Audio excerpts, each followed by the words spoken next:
Here's a quick review of the Ryobi 18 volt HP 10-inch chainsaw. So I'm using 4 amp hour battery in there. I just got 3 big 3s today. Went to 2 batteries to do that. No problem cutting everything in pieces. So those 3s are pretty big for this chainsaw.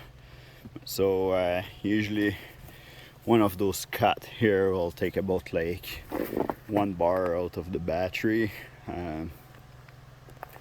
So cutting this 3 down here and cutting those 2 lugs, it's probably like 3 bars for the battery. So anyway, been using this Ryobi chainsaw all summer so far, and yeah, for the 18 volt chainsaw, I can't believe it. It's nice and strong for the size of it. I like it because I've been doing like a trail in the forest. We have 3.5 anchors here at the property, and I'm making an ATV trail in the forest. So every time I come up for the weekend, I cut some more 3s down. But yeah, last time we were up for the week, and I was able to make a trail for the ATV and about one anchor of the 3.5 anchor of the property. Probably even more, like 1.5 anchor. Now, like, I'm done this part of the ATV trail, but I need some more sun for my solar panel. So yeah, I'm trying to clear up those trees there, because that's where the sun goes to. Alright, I'm gonna show you one cut. Now keep in mind, I'm charging my 4 amp hour HP battery, but so I have one of the old style. This one is fully charged already. It's like the 4 amp battery that was first 18 volt that Ryobi released when they released the green Ryobi tools.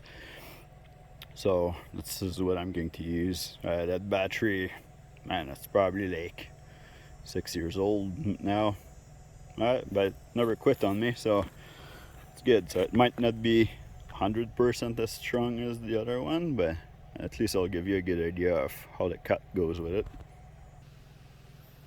Alright, there we go. So now, as you can see, it's 10-inch blade, and that's pretty much 10-inch tree.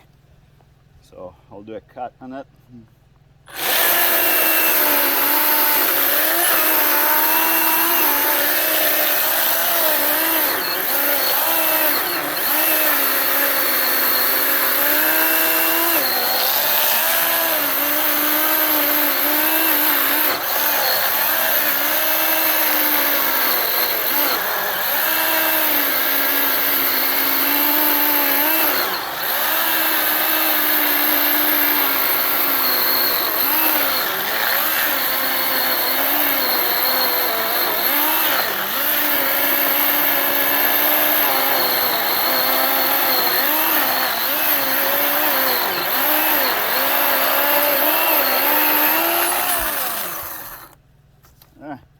Nice clean flush cut.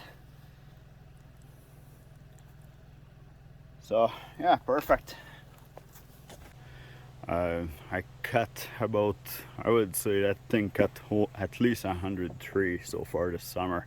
Never had any issue. I just had to adjust the blade a couple times, and I'm still running on the same blade. I just keep it well oiled up.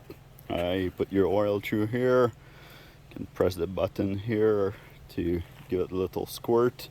Now most chainsaw, if you let it set, then of course the oil is gonna drip slowly out of here. But yeah, the thing I like, it's nice and compact. For me, it's perfect, because bringing it down the trail, can bring it on the ATV or just walking down the trail, and then yeah, it's nice and light. It starts every time. You don't have to play around with the choke or anything.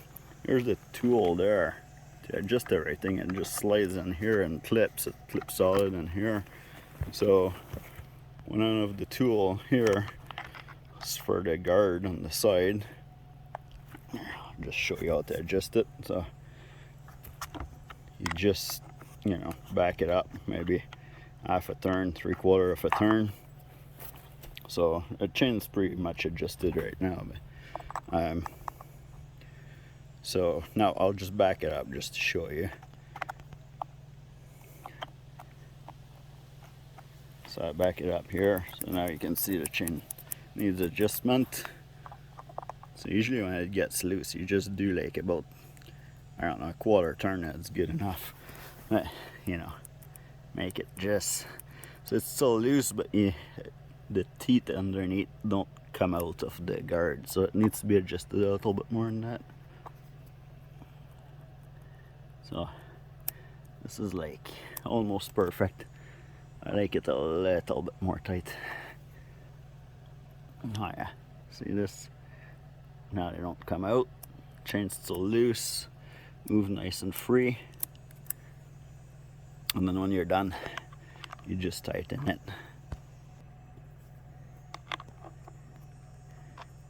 Just tighten this snag here.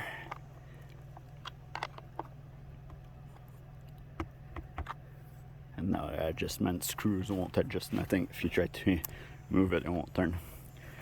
And then you just click it back on the back of it. So there's a big side and a short side of it. So the short side needs to be towards the center of the handle. You just push it in here. Now that lines up flush with this. You click it, and this thing won't slide out until you put enough pressure on it. So yeah, that's how you adjust it.